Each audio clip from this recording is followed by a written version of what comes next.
하나님께서 오늘 우리에게 주신 말씀의 제목은 하나님의 요구사항이라는 제목으로 함께 말씀을 나누겠습니다. 첫 번째 본문 학개서 1장 1절로 8절 말씀 함께 봉독하겠습니다. 시작. 다리오 왕 제2년 여섯째 달 곧 그 달 초하루에 여호와의 말씀이 선지자 학개로 말미암아 스알디엘의 아들 유다 총독 수룹바벨과 여호사닥의 아들 대제사장 여호수아에게 임하니라. 이르시되 만군의 여호와가 이같이 말하여 이르노라. 이 백성이 말하기를 여호와의 전을 건축할 시기가 이르지 아니하였다 하느니라. 여호와의 말씀이 선지자 학개에게 임하여 이르시되 이 성전이 황폐하였거늘 너희가 이때에 판벽한 집에 거주하는 것이 옳으냐. 그러므로 이제 만군의 여호와가 이같이 말하노니 너희는 너희의 행위를 살필지니라. 너희가 많이 뿌릴지라도 수확이 적으며 먹을지라도 배부르지 못하며 마실지라도 흡족하지 못하며 입어도 따뜻하지 못하며 일꾼이 삭슬 받아도 그것을 구멍 뚫어진 전대에 넣음이 되느니라.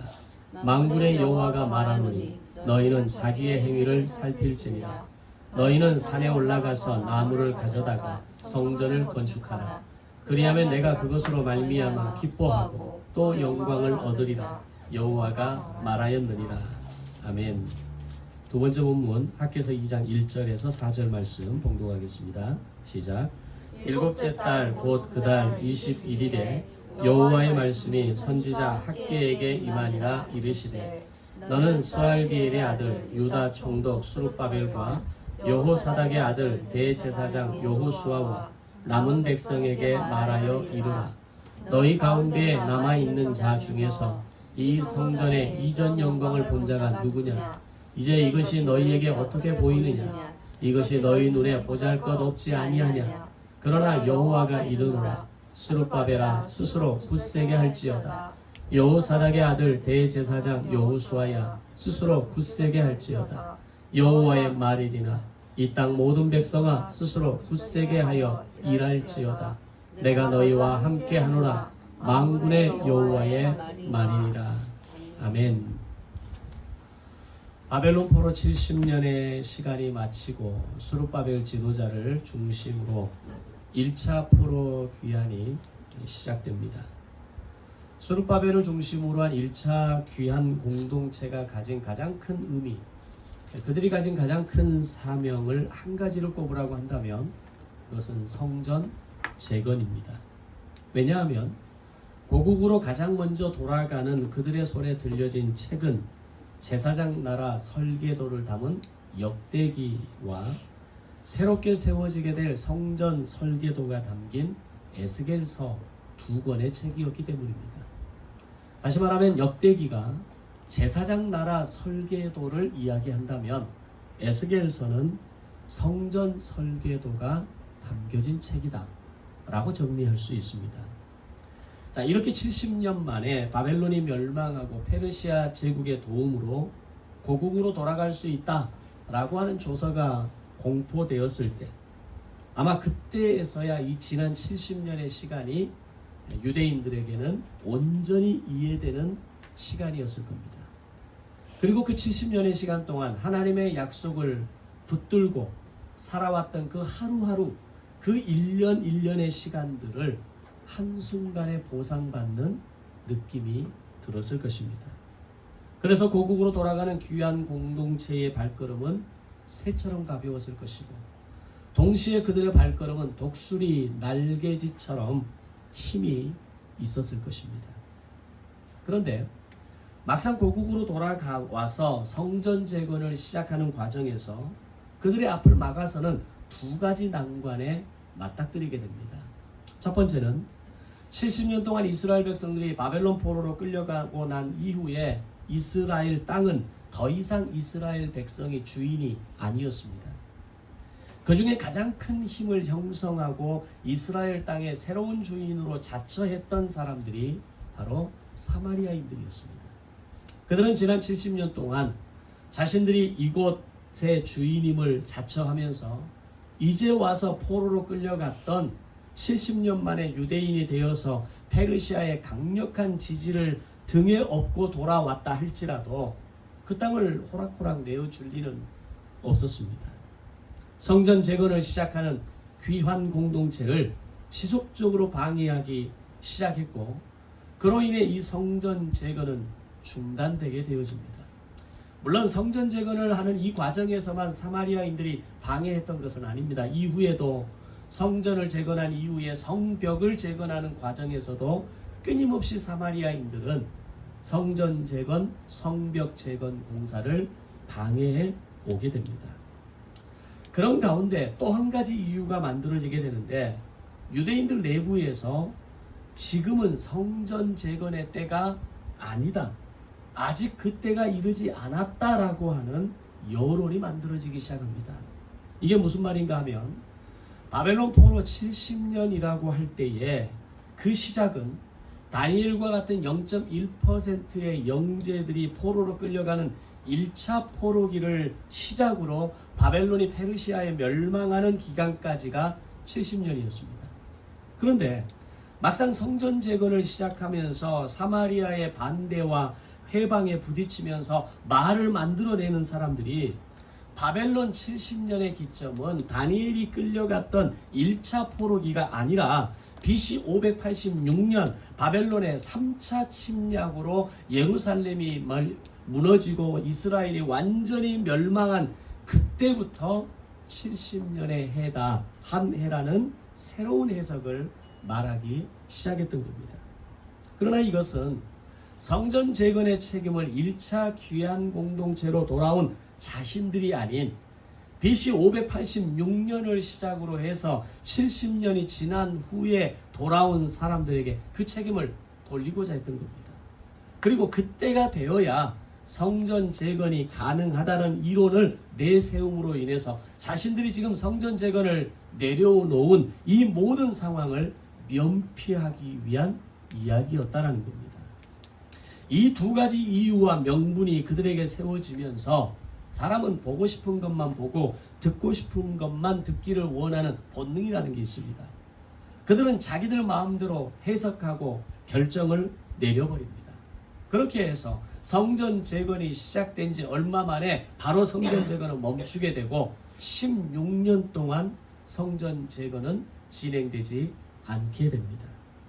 성전 재건에 대한 꿈이 얼마나 많았습니까? 하나님께서 역대기와 에스겔서를 통해서 제사장 나라 설계도와 성전 설계도를 주셨을 때 아마 그들은 포로로 돌아가는 이 모든 시간들을 통해서 고국으로 돌아갔을 때 가장 먼저 성전 재건에 대한 꿈을 가지고 있었던 사람들입니다. 그런데 정작 성전 재건을 쉽게 할 수 없는 상황에 부딪히면서 명분을 만들고 이유를 만들어서 우리가 성전 재건을 지을 책임이 있는 것이 아니다, 아직 성전 재건을 때가 아니다라고 그들은 합리화해 버렸던 겁니다. 그러면서 그들의 행보는 16년 동안 전혀 다른 방향으로 흘러가기 시작합니다. 즉 성전 재건을 중단하면서부터 자기들의 집을 먼저 짓기 시작합니다. 자기들의 땅을 개간하기 시작하고 농사를 짓는 일에, 상업을 하는 일에, 장사를 하는 일에 우선순위를 두는 것으로 바뀌어버린 겁니다. 결과는 어떻게 되었을까요? 그들의 농사와 장사가 잘 되었을까요? 그럴 리가 없습니다. 이미 바벨론 포로 70년을 통해서 하나님이 그들에게 요구하는 우선순위가 제사장 나라의 거룩한 백성이라는 것을 그들은 몸소 경험했지 않았습니까? 그것을 하지 않음으로 인해서 지난 수천 년의 그 시간 동안 그들이 절기를 지키지 않았고 제사장 나라 백성으로서의 어떤 이 삶을 살지 않은 것에 대한 그 시간에 대한 징계로 70년을 경험했을 때 그들은 이미 다 경험했던 이야기입니다.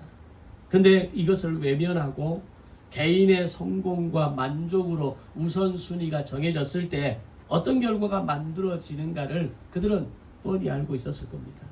그럼에도 불구하고 그들은 다시 옛 모습으로 자신들의 조상들이 살아왔던 옛 삶의 습관으로 돌아가고 있었던 겁니다. 그러면 결과는 뻔한 겁니다. 아무리 애써서 농사를 짓고 아무리 수고하고 장사를 해도 제대로 되는 것이 없었다라는 겁니다. 바로 그런 상황에서 지금 너희에게 무엇이 문제인지, 왜 아무런 수확도 아무런 만족도 얻을 수 없는지를 설명하는 한 사람이 세워지게 되는데, 그가 바로 학개 선지자였습니다. 학개 선지자는 성전 건축이 중단된 지 16년 만에 성전 재건에 대한 하나님의 명령을 듣고 귀환 공동체 앞에 서게 됩니다. 그리고 학개 선지자는 그 귀환 공동체를 향해서 성전 재건을 완수하도록 하기 위한 책망과 격려를 아끼지 않습니다. 먼저 지금 당신들이 성전 건축을 중단하고 있는 것은 사마리아의 방해 때문에 또는 외부적인 문제가 근본적인 이유가 아니라는 것에 대해서 이야기합니다. 진짜 이유는 너희가 성전 건축에 대한 적극적인 마음이 없기 때문이라는 것을 지적하는 거죠.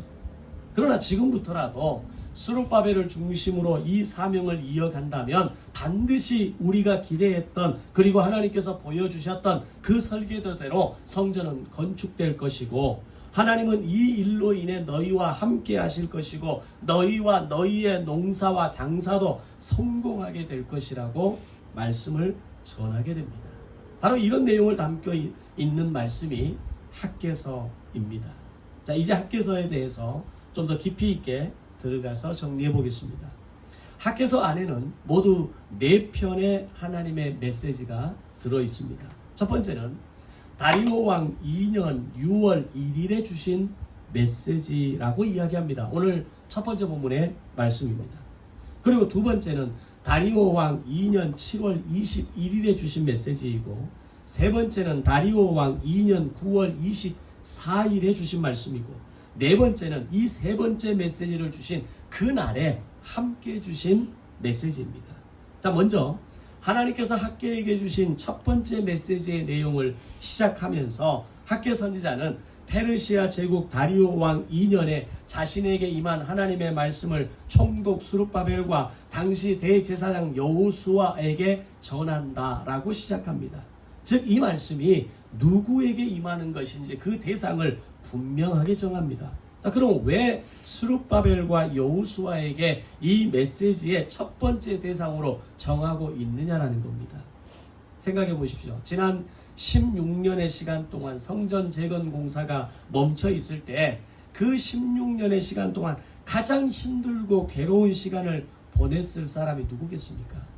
바로 스룹바벨 총독과 대제사장을 맡았던 여호수아이기 때문입니다.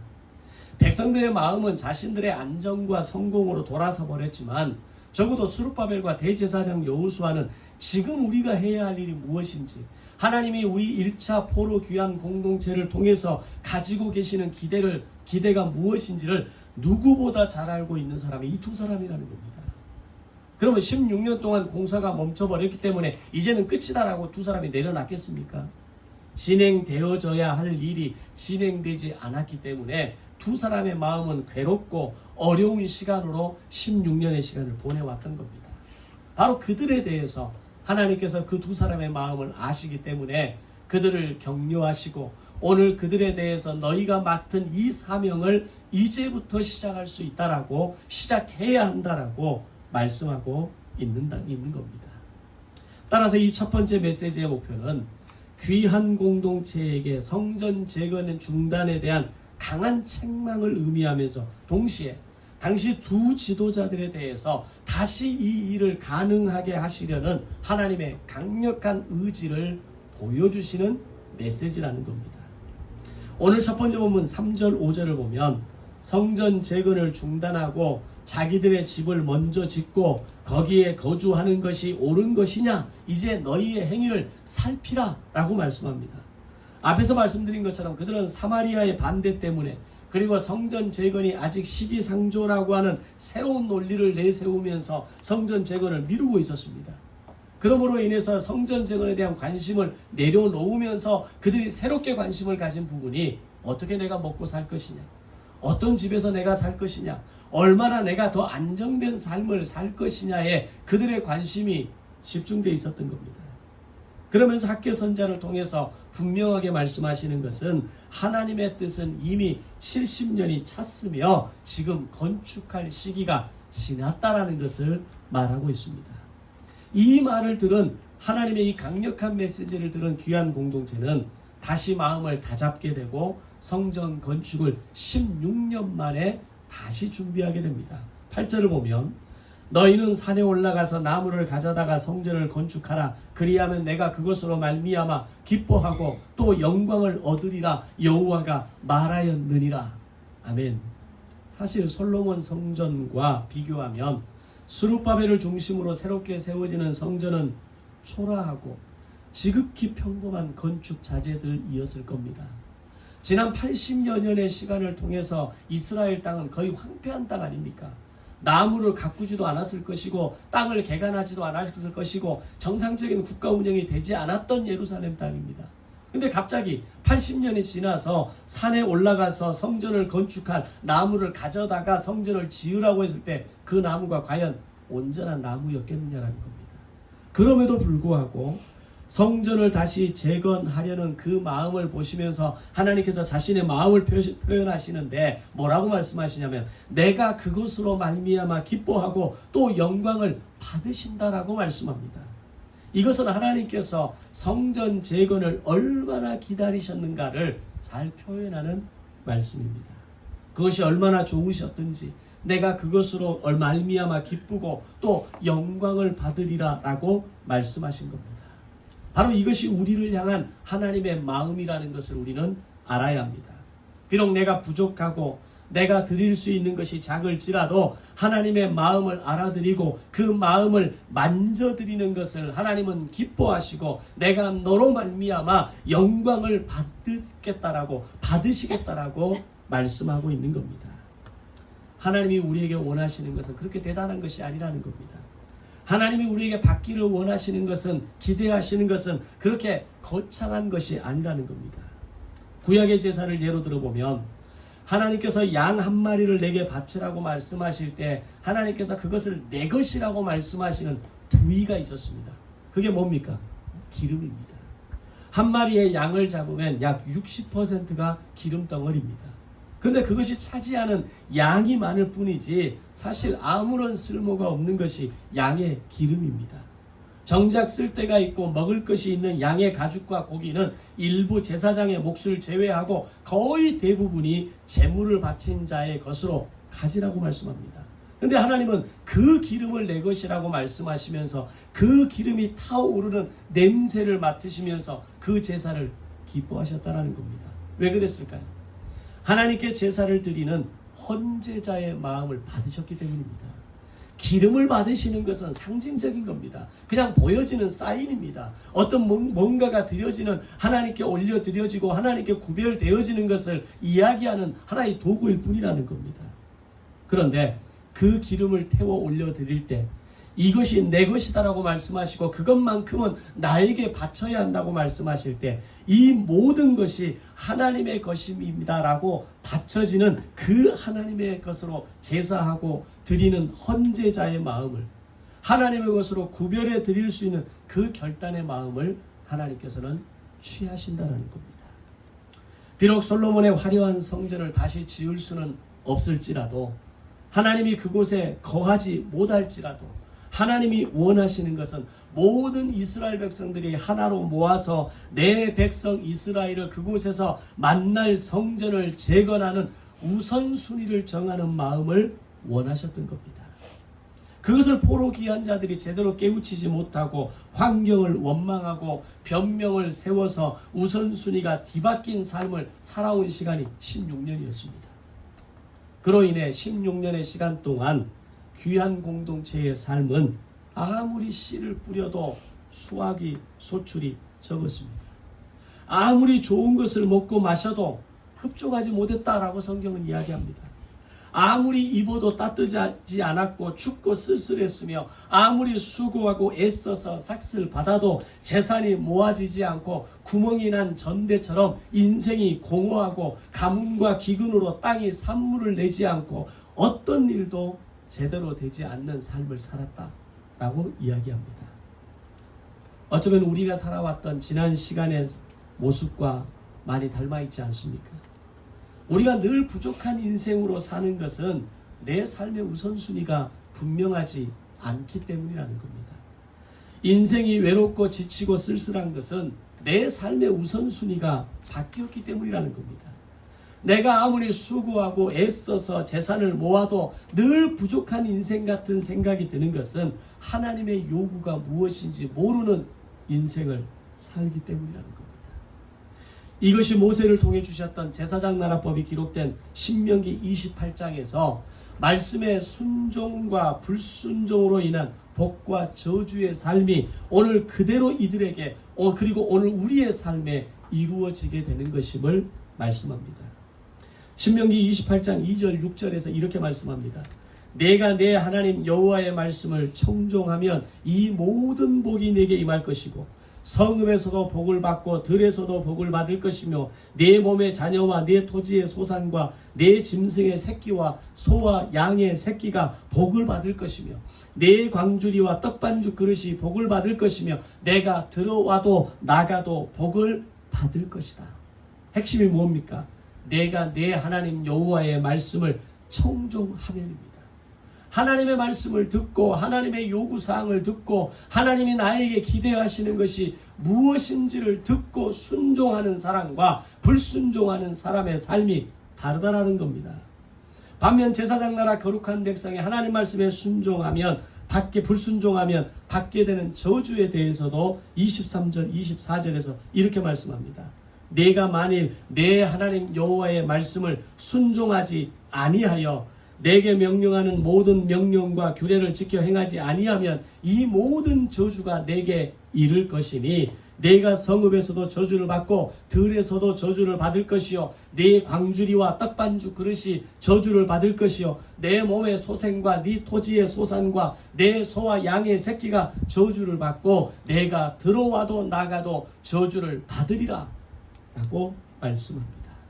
선지자 학개는 이 말씀을 다시 한번 상기시키면서 성전 재건을 중단하고 예루살렘에서 자신들의 집을 먼저 짓고 생업을 더 중요시 여기고 그렇게 하루하루를 살아왔던 그렇게 16년의 삶을 살아왔던 귀한 공동체의 마음에 불을 지펴버린 겁니다. 언제까지 너희가 불순종의 삶을 살 것이냐는 겁니다. 순종하면 하나님께서 들어와도 나가도 복을 받게 하시고 네 떡그릇을 풍성하게 하실 것인데 도대체 언제까지 불순종함으로 16년 동안 불순종했던 삶을 여전히 반복해서 살 것이냐라고 도전하고 있었던 겁니다. 학개 선지자의 책망을 들은 귀한 공동체가 본문 12절에서 크게 회개하며 다시 용기를 내게 되었다라고 이야기합니다. 학개 선지자를 통해 말씀하시는 하나님 여호와의 목소리를 듣고 백성이 다 여호와를 경외하였다라고 말합니다.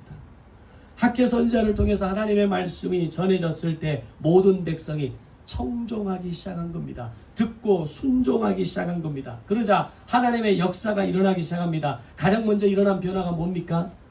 하나님을 경외하기 시작했다는 겁니다.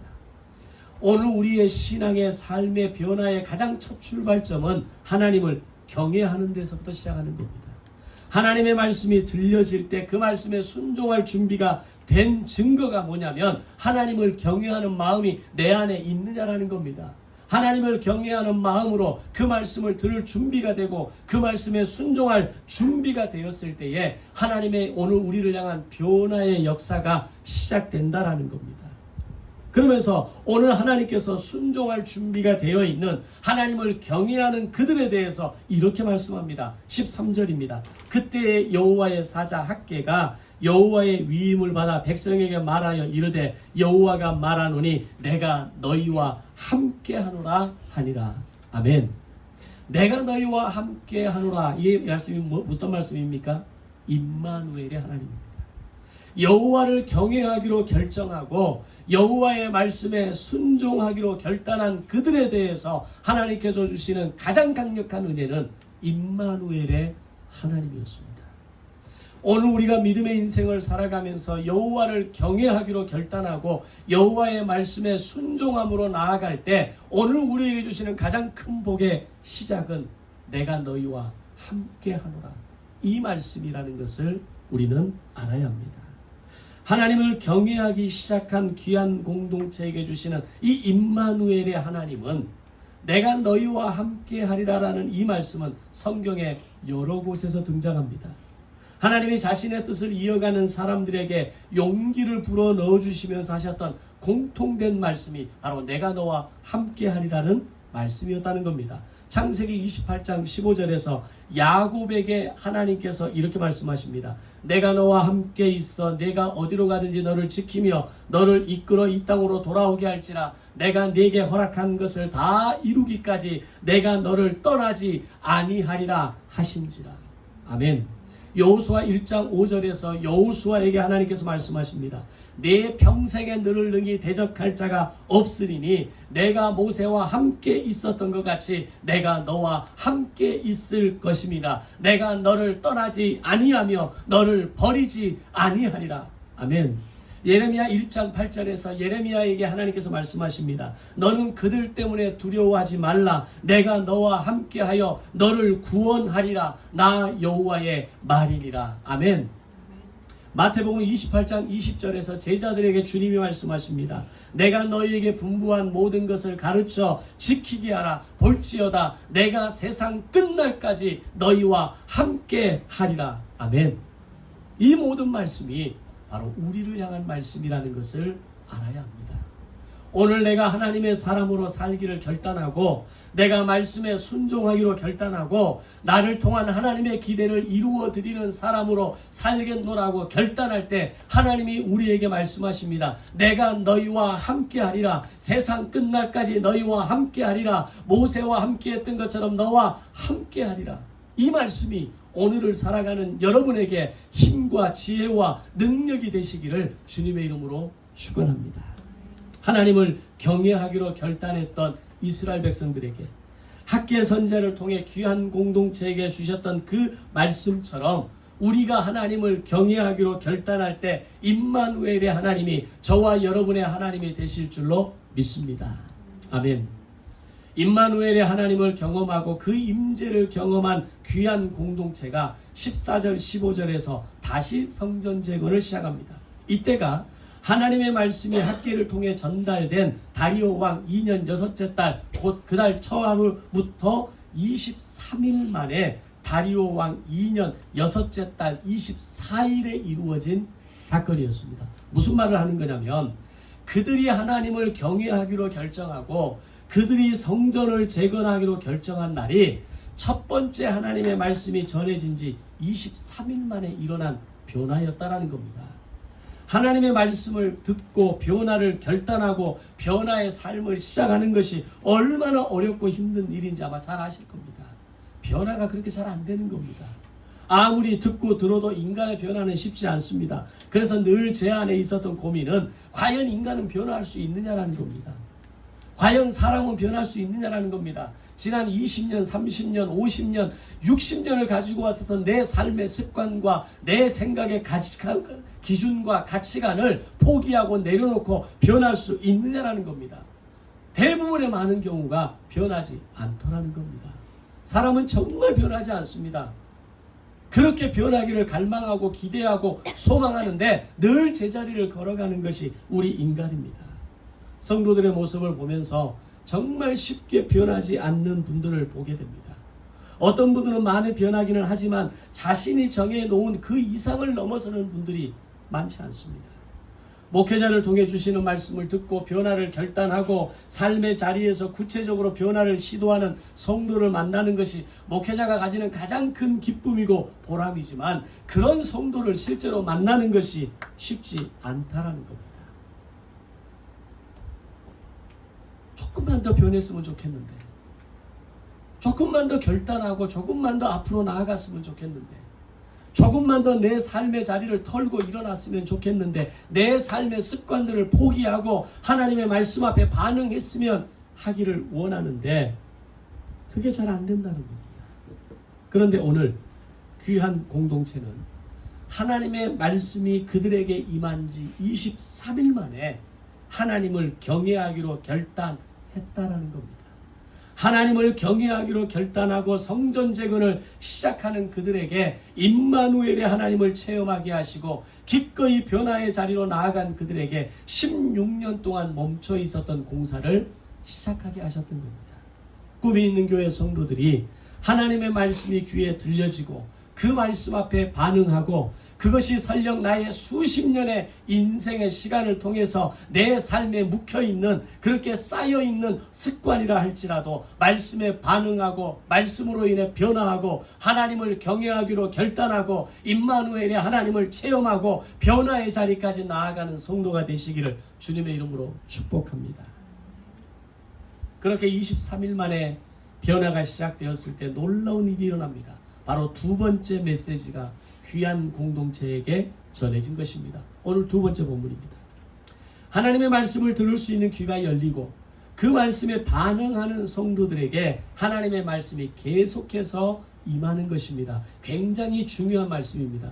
오늘 우리에게 하나님의 말씀이 들려지지 않는다, 하나님의 뜻이 보여지지 않는다, 나를 향한 하나님의 뜻과 계획이 무엇인지 모른다라고 생각하시는 분은 오늘 내가 하나님을 경외하고 있는가, 하나님의 말씀에 내가 반응하고 있는가, 하나님이 내게 주신 말씀들에 대해서 순종하고 있는가에서부터 점검해야 합니다.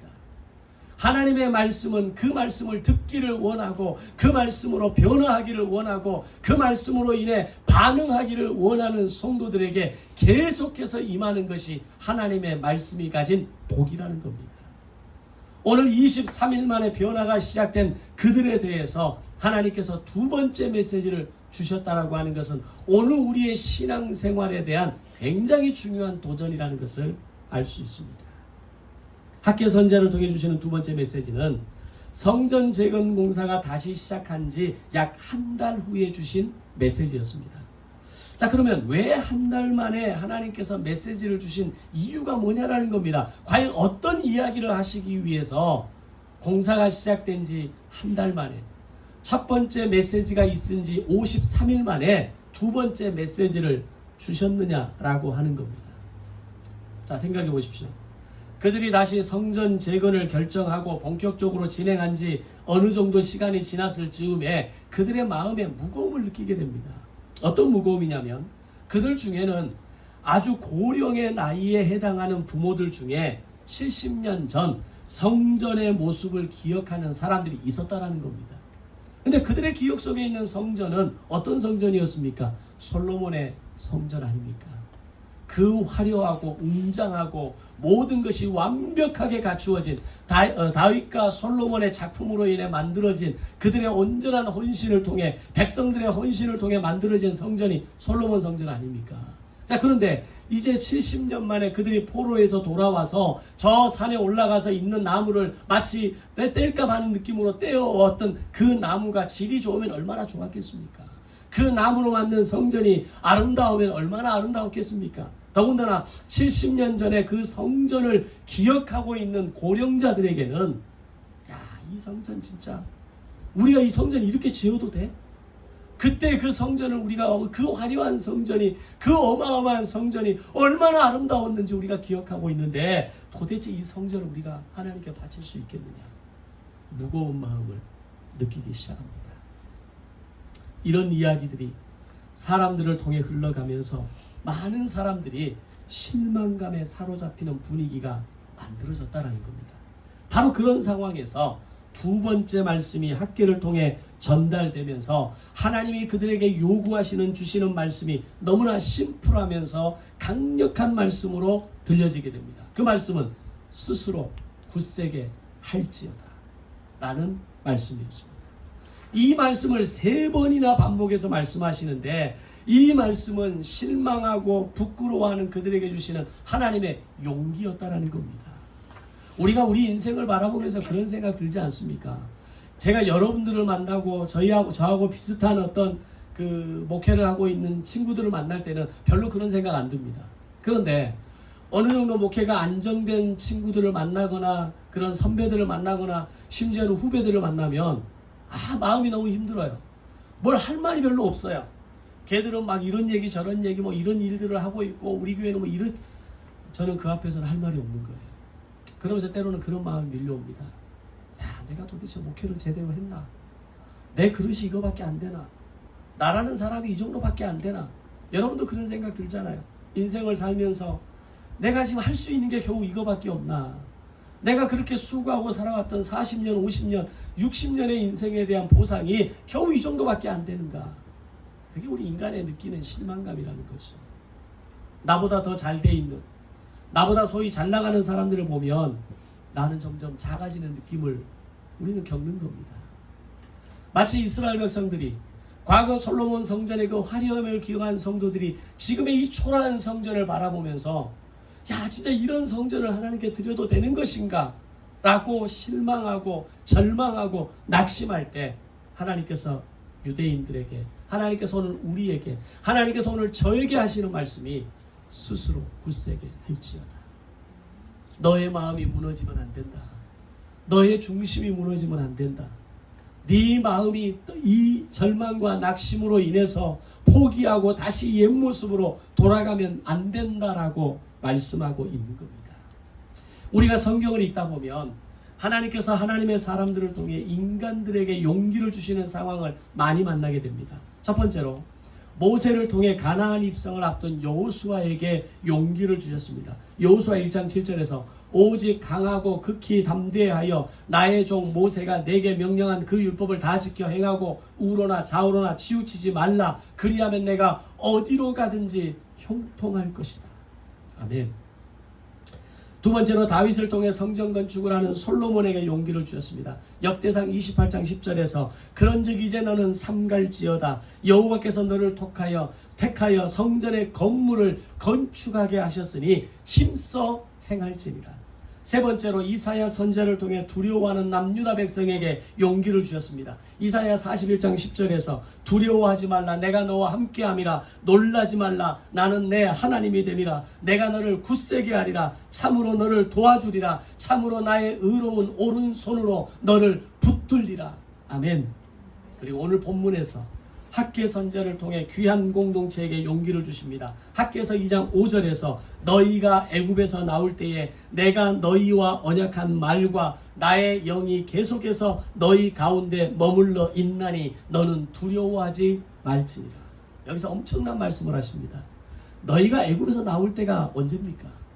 지금으로부터 1000년 전에 모세를 통해 출애굽하셨던 그때부터 내 말과 내 영이 너희 가운데 머물러 있다라고 말씀하십니다. 아멘. 지난 1000년 동안 나는 너희를 떠난 적이 없다라는 겁니다.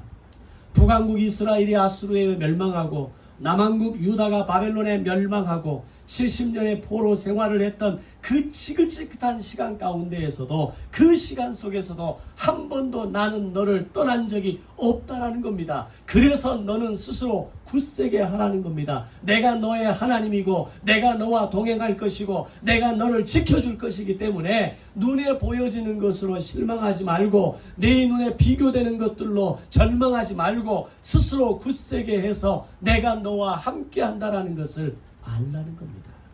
아멘. 이 말을 들은 귀한 공동체의 마음이 어땠을까요? 하나님이 주시는 용기로 벅차올랐을 겁니다.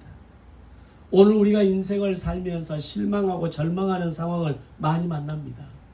이 말씀을 통해 우리가 깨달아야 할 것이 무엇입니까? 진정한 용기는 누구로부터 오는 겁니까? 용기는 하나님의 말씀을 통해서 오는 것이고 그 말씀이 나의 삶에 임재할 때 말씀의 영이 내 안에 충만할 때 하나님이 주시는 지혜와 용기로 가득하게 될 줄로 믿습니다. 실망하고 계십니까? 여러분의 지금의 삶에 대해서 절망하고 계십니까? 왜 나는 나의 삶은 이렇게 늘 막히고 꼬이고 어려운 인생을 살아가는가에 대해서 자신의 삶에 대해서 회의하고 계십니까? 변함없이 나를 사랑하시고 내 삶에 임재하시고 단 한순간도 나를 떠난 적이 없으신 그 하나님께서 우리에게 말씀하십니다. 스스로 굳세게 할지어다. 아멘. 우리는 자꾸 세상으로부터 용기를 얻으려 하죠. 내 주변의 어떤 사람들로부터 우리는 위로를 받으려 하고 용기를 얻으려 합니다. 그래서 우리는 끊임없이 사람의 목마른 인생을 살아가는 것 같습니다. 이 사람을 만나면 좀 마음이 채워질까? 저 사람을 만나면 내 마음에 좀 힘이 생길까? 이 사람과 함께 있으면 내가 좀 오늘 사는 것 같은가? 늘 그러나 만나고 헤어지고 나면 늘 제자리인 것 같은 우리의 모습을 우리가 보지 않습니까? 물론 하나님께서 사람을 통해 용기를 주시기는 하지만 아무나 사용하시지는 않습니다. 아무나 갖다 내게 붙이시고 너 용기 얻어라, 너 힘을 얻어라, 내가 너와 함께한다, 그렇게 말씀하지 않습니다. 하나님은 나에게 준비된 사람을 붙여주시고 그를 통해 용기를 주실 때 다시 일어나고 회복되어지는 성도들이 될 수 있는 것입니다. 당시 예루살렘의 형편들은 자신들이 보기에도 정말 말이 아니었을 겁니다. 아무리 페르시아의 막강한 지원을 받고 돌아왔다 할지라도 이미 폐허가 된 예루살렘 땅이 금방 회복이 되고 복구가 되겠습니까? 생각해 보십시오. 국가가 아무리 지원한다 할지라도 홍수로 인해서 모든 기반이 무너지고 모든 것들이 땅에 파묻혀 있는 그 땅에서 국가가 지원하고 있으니까 당신들 한번 힘을 내서 해보십시오 라고 하면 으쌰으쌰 하면서 그 일을 하겠습니까? 절망입니다. 눈에 뭔가가 보여지기 전까지는 절망. 아무것도 기대할 것이 없고 다시 일어날 수 없는 기반이 없는 상황에서 그들이 어떻게 다시 일어날 수 있겠습니까? 페르시아가 그들이 돌아갈 때 약 5천여 점의 성전 기물을 다 돌려줍니다. 그걸 가지고 돌아왔지만 그걸 어디다 갖다 놓겠습니까? 다시 성전을 재건하기로 마음을 먹었지만 모든 것이 열악하고 부족한 상황에 만들어져가는 성전이 과거의 솔로몬 성전과 비교했을 때 얼마나 볼품이 없었겠습니까? 거기에 대해 실망하고 좌절하고 낙심할 때 하나님께서 그들에게 주신 두 번째 말씀은 스스로 굳세게 할지어다 라는 말씀이었습니다.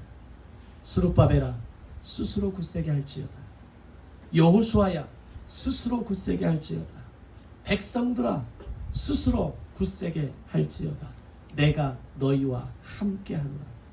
하나님께서는 당시 성전 재건에 참여했던 지도자들과 백성들을 향해 말씀을 통해 다시 용기를 불어넣어 주신 것입니다. 그러면서 두 번째 보면 6절 9절에서 중요한 말씀을 하십니다. 비록 너희가 볼 때 이 성전이 초라하게 보일지라도 하늘과 땅과 바다와 육지를 진동시킬 수 있는 내가 이 성전의 영광을 충만하게 할 것이다. 이 성전의 나중 영광이 이전 영광보다 크게 될 것이다. 이것이 만군의 여호와의 말이니라 라고 말씀하십니다. 오늘 우리가 신앙의 삶을 결단하고 하나님을 경외하기로 결단하고 나아가지만 우리 자신이 정말 초라하고 한없이 부족하게 보여질 때가 있다라는 겁니다. 그런 우리를 향해서 하나님은 용기를 주시며 우리에게 말씀합니다. 하늘과 땅과 바다와 육지를 진동시킬 수 있는 내가 너를 충만하게 할 것이다. 수호야 너를 굳세게 할지어다. 미나야 너를 굳세게 할지어다. 준이라 너를 굳세게 할지어다. 푸르나 너를 굳세게 할지어다. 이 말씀이 여러분에게 위로와 격려가 되어지고 새로운 용기를 불어넣어 주시는 하나님의 임재가 되시기를 주님의 이름으로 축원합니다. 이제 하나님께서 학계 선자를 통해서 귀한 공동체에게 세 번째 메시지를 주십니다. 세 번째, 네 번째 메시지는 그냥 빠르게 정리하겠습니다. 오늘 두 번째 본문 이후 10절의 말씀에서 다리오 왕 2년 9째 달 24일에 여호와의 말씀이 학계를 통해 임하게 되는데 이는 두 번째 메시지를 주신 지 2달 후에 주신 말씀입니다.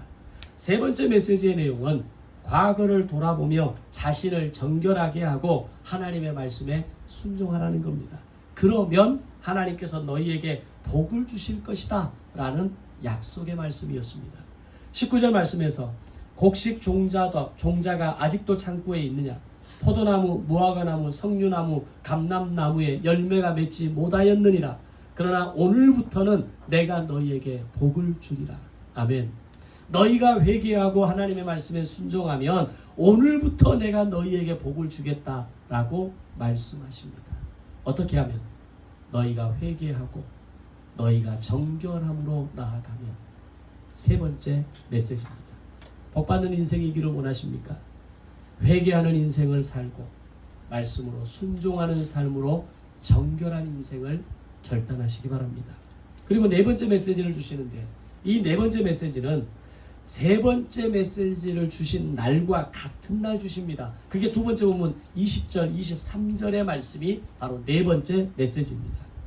그날 24일에 여호와의 말씀이 다시 학계에게 임하여 이르시되, 이 네 번째 메시지의 내용은 진정한 왕으로 오시는 메시아가 이루시게 될 하나님의 심판과 통치, 구원의 약속을 말씀합니다. 다시 말하면 지금 수룹바벨을 지도자로, 어떻게 보면 왕의 개념이죠.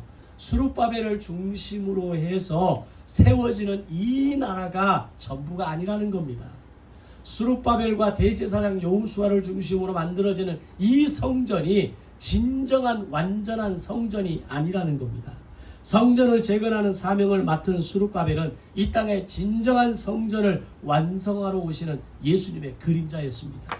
하나님께서는 수룹바벨을 통해서 그렇게 성전을 재건하시고자 하는 열망이 강했던 것은 바로 예수님께서 반드시 몸된 성전이 되셔서 영원히 무너지지 않는 성전, 영원한 제사가 되시는 십자가를 이루시는 예수님의 그림자라는 겁니다.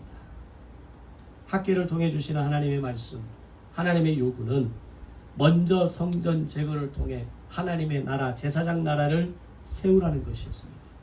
두 번째 메시지는 너를 굳세게 하라는 것이었고, 세 번째는 회개하는 인생, 말씀에 순종하는 인생을 살라는 겁니다. 그리고 마지막 네 번째는 지금 눈에 보여지는 것이 다가 아니라 진정한 왕으로 오신 메시아를 통해 완성하시게 될 몸된 성전을 기대하라라는 말씀이었습니다. 하나님의 말씀이 들려질 때 하나님을 경외하기로 결단하고 말씀에 순종함으로 변화를 시작하는 성도들이 되시기를 주님의 이름으로 축원합니다. 때로는 절망이 밀려오고 낙심되고 무너질 때 말씀을 기억하면서 스스로 굳세게 하며 임마누엘의 하나님을 이번 한 주간도 삶의 모든 순간 상황 속에서 체험하는 시간들이 되시기를 주님의 이름으로 축복합니다. 기도하겠습니다.